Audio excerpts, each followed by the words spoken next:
పెద్దపల్లి జిల్లా ధర్మారం మండల కేంద్రంలో ప్రభుత్వ విప్ అడ్లూరి లక్ష్మణ్ కుమార్ పర్యటించారు.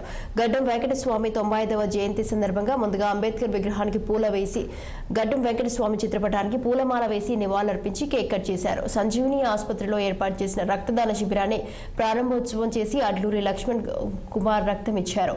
అనంతరం అన్నదాన కార్యక్రమంలో పాల్గొన్నారు. ఇక గడ్డం వెంకటస్వామి చేసిన సేవలు మరువలేనివన్నారు. మూసీ నదిని అడ్డం పెట్టుకుని రుణం గురించి మాట్లాడే దుస్థితిలో తమ ముఖ్యమంత్రి లేరన్నారు. దేశంలో రుణమాఫీ చేసిన తెలంగాణ రేవంత్ సర్కార్ది మాత్రమేనన్నారు.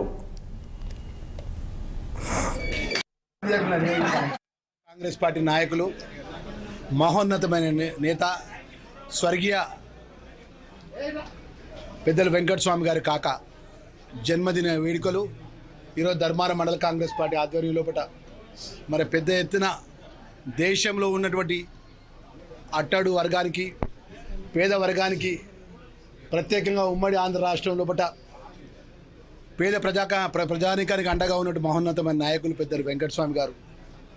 వారు ఈ దేశంలో కానీ ఈ రాష్ట్రంలో వారు చేసిన సేవలు పేద ప్రజానీకానికి మరవలేని అని చెప్పి గుర్తుకు తెచ్చుకుంటూ రుణమాఫీ గురించి మాట్లాడారైతే కేసీఆర్ కానీ కేటీఆర్ కానీ హరీష్ రావు కానీ ఇక్కడ టీఆర్ఎస్ పార్టీ నాయకులు లేదు. వాళ్ళు రైతుల కోసం 10 సంవత్సరాలు ఇప్పుడు ఏం పని చేసినో చెప్పాను. మేము కూడా మా మీడియా ద్వారా అడిగేది ఏంటంటే, మన ప్రజలతో ఎన్నుకోబడ్డప్పుడు ఏం చేయాలంటే, మనం విమర్శ చేసే ముందు మీరు అధికారంలో మీరే 10 సంవత్సరాలు ఎలిగబెట్టింది కదా, మీరెందుకు రైతులను మాఫీ చేయాలి?